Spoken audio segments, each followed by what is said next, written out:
City भैया रोक दी। हाँ ऐसा कर कि हम आवाज खूब सुनाइए से कि हमार ऐसा ही भारी भारी आवाज दिन रात गावला से। हाँ आहा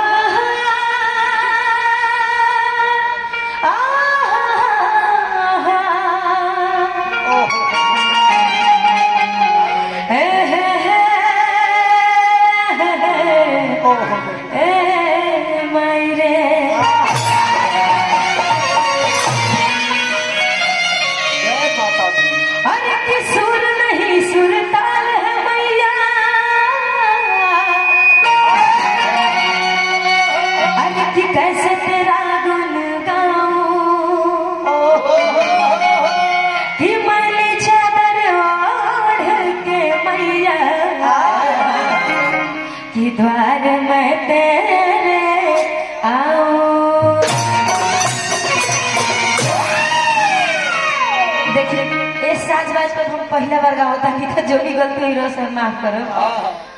अरे कि तन भी मैला भी मैला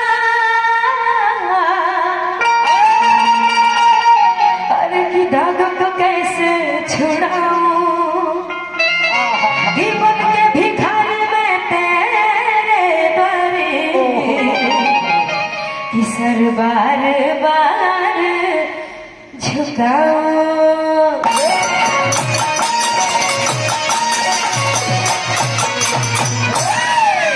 जय हो जय हो।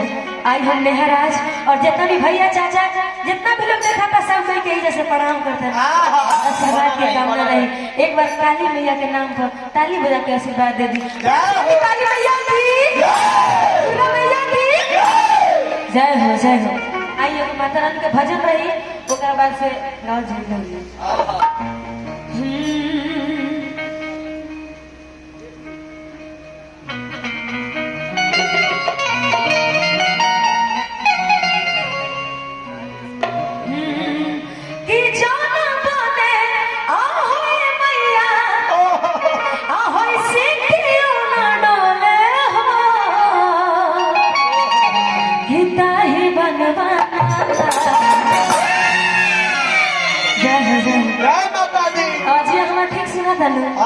तने बताई कि हाँ ठीक सुना था हम